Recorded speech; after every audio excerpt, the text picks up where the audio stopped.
अस्सलाम वालेकुम दोस्तों, मेरा नाम अब्दुल जब्बार और मैं एक न्यू यूट्यूब चैनल के साथ आपके सामने हाज़िर हुआ हूँ जिसका नाम है स्मार्ट नॉलेज विद एजेडी। और आज हम स्टार्ट करने जा रहे हैं क्लास 6 की मैथमेटिक्स से, जिसका पहला यूनिट है सेट।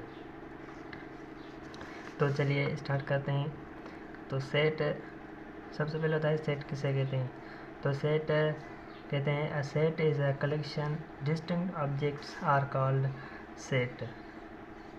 ठीक है, तो फॉर एग्जांपल ए सेट है 1 2 3, बी सेट है 4 6 8। और सेट में क्या होती है, सेट में नो रिपीटेशन ऑफ एलिमेंट्स होती है। जैसे कि सी सेट है 2 और 3 3 आ गया बीच में और 4, तो ये सेट हमारा नहीं कहलाएगा। अब बारी है सेट का कॉन्सेप्ट किसने दिया। तो सेट का the concept about set was first introduced by George Cantor in 19th century. Set का जो कॉन्सेप्ट है वो एक पहले रियाजीदान ने जॉर्ज कैंटर था, उसने 19वीं सदी में दिया। तो चलिए उसके बाद आते हैं types of set.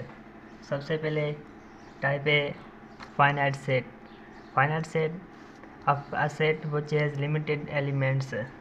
Finite set यानी कि महदूद सेट उसे कहते हैं जिसके एलिमेंट्स महदूद हो, यानी कि हम गिन सकें। जैसे कि ये एग्जांपल है 1 2 3 4 5 तक हम गिन सकते हैं। और वाई सेट है 2 4 6 8 और 10 ETC, यानी कि इसके अलावा हम और भी बना सकते हैं जो महदूद हो, जो हम गिन सकें। उसके बाद आता है इनफाइनाइट सेट यानी कि लामहदूद set. A set which is no limited और अनलिमिटेड ऑफ एलिमेंट्स, यानी कि एक ऐसा सेट होता है जिसके हम एलिमेंट्स ना गिन सकें, ला तादाद हो। फॉर एग्ज़ाम्पल सी सेट है 2 4 6।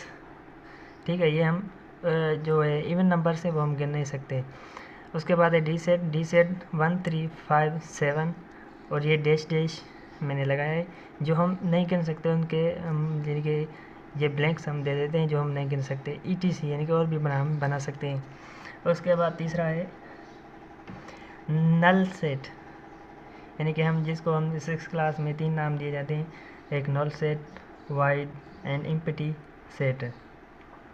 तो a set which has no elements, एक ऐसा सेट भी होता है जिसमें मतलब कि कोई भी एलिमेंट्स रुकन मेंबर नहीं होता, जैसे कि ये खाली है और ये इसकी सैम्पल है जिसको हम एम्प्टी सेट के तौर पर इस्तेमाल करते हैं।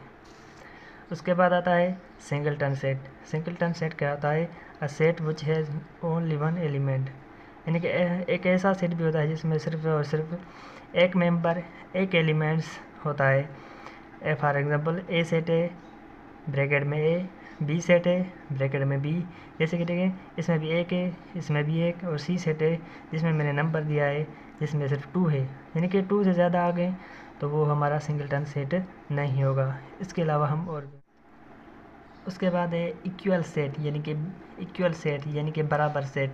2 sets are equal if they have the same elements, यानी कि 2 सेट्स आपस में बराबर हो और उनके एलिमेंट्स सेम हो। फॉर एग्जांपल जैसे डी सेट है 1 2 3 और ई सेट है 3 2 1, यानी कि एक जितने हैं और एक जैसे भी हैं तो ये हमारा इक्वल सेट कहलाएगा। उसके बाद आता है overlapping set. Overlapping set 2 sets have 1 or more common elements, यानी कि इसमें क्या होता है एक या एक से ज़्यादा सेट्स में जो एलिमेंट्स है वो कॉमन हो। ये फॉर एग्जांपल 1 2 3 4 5, यानी कि एफ सेट में मैंने 1 2 3 4 5 दिया है और जी सेट में 3 4 6 7 8, यानी कि एफ जो सेट में है 3 4 है, ठीक है, और जी सेट में मैंने 2 दिए हैं। यानी कि यहाँ डेफिनेशन में भी हमें कहता है कि सेट में एक या एक से ज़्यादा कॉमन एलिमेंट्स हो। तो स्टूडेंट्स, अगर मेरी वीडियो पसंद आई हो तो मेरी वीडियो को लाइक और सब्सक्राइब लाजमी कीजिएगा।